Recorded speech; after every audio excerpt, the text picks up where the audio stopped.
Sebanyak 14 jet tempur dengan sekira 40 amunisi Israel gempur istana presiden dan pembangkit listrik di ibu kota Yaman, Sanaa. Mengutip Anadolu Agency pada 25 Agustus, kabar ini diumumkan langsung oleh militer Israel dalam postingannya di X pada 24 Agustus 2025. Adapun serangan ini dilakukan oleh militer Israel pada Minggu 24 Agustus waktu setempat. Israel mengklaim dalam pernyataannya bahwa serangannya telah menargetkan infrastruktur Houthi di sana, termasuk lokasi militer tempat istana kepresidenan berada, pembangkit listrik Adar dan Hizaz, serta lokasi penyimpanan bahan bakar. Serangan itu diklaim sebagai respons atas serangan berulang Houthi terhadap Israel dengan rudal dan UAV-nya. Adapun lembaga penyiaran publik Israel, Kan, melaporkan sebanyak 14 jet tempur berpartisipasi dalam serangan itu menjatuhkan sekira 40 amunisi. Adapun TV Al-Masirah yang dikelola Houthi mengonfirmasi serangan tersebut, mengatakan bahwa serangan itu menghantam fasilitas perusahaan minyak Yaman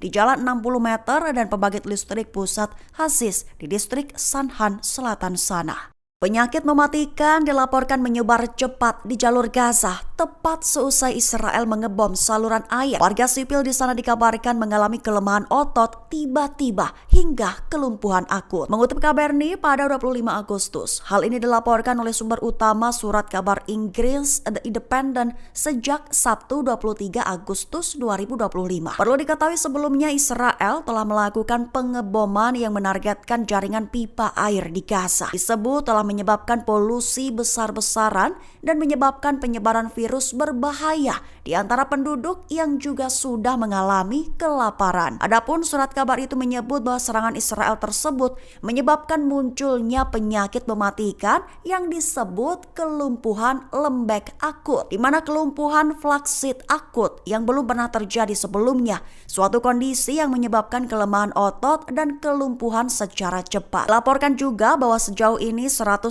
orang telah didiagnosis dengan penyakit langka tersebut.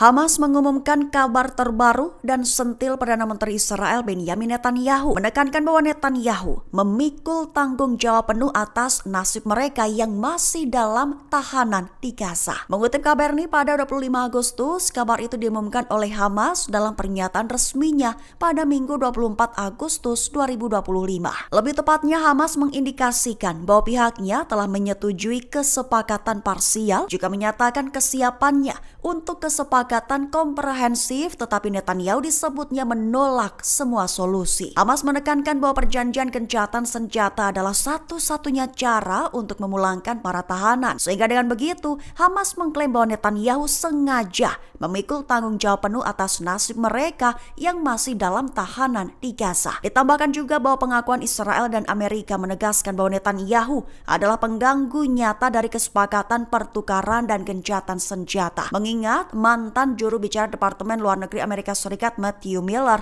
pernah menegaskan bahwa Netanyahu mengulur waktu dan berbohong menetapkan persyaratan baru setiap kali semakin dekat mencapai kesepakatan.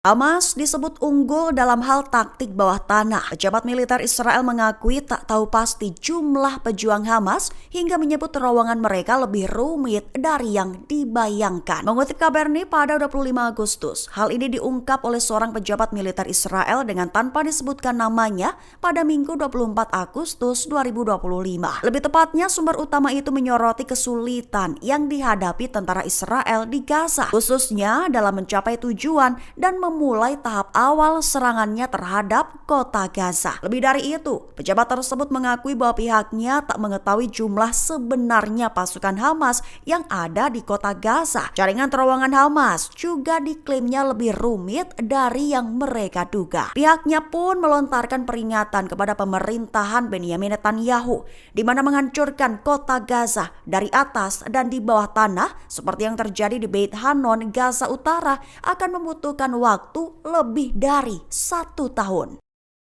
Houthi meluncurkan serangan bom klaster ke zona konflik Israel. Sebagai balasan, militer IDF melancarkan serangan besar-besaran dengan target adalah ibu kota Yaman, Sanaa. Mengutip Tribun News pada 25 Agustus, serangan Israel itu baru saja dilakukan pada Minggu 24 Agustus 2025, di mana hanya 2 hari setelah Houthi disebut telah menembakkan senjata yang membawa ratusan bom kecil ke arah Israel. Adapun Nasruddin Amer, pejabat media Houthi, menegaskan operasi mereka akan terus berlanjut, menekankan bahwa dukungan mereka untuk Gaza tidak akan berhenti hingga agresi dihentikan dan pengepungan dicabut. Perlu diketahui, serangan bom klaster sendiri disebut berbahaya mengingat cepat menyebar ke area luas dan meledak secara acak. Bahkan serangan bom klaster itu disebut bisa menimbulkan kerusakan besar beresiko tinggi bagi warga sipil. Lantas, IDF pun melancarkan serangan besar-besaran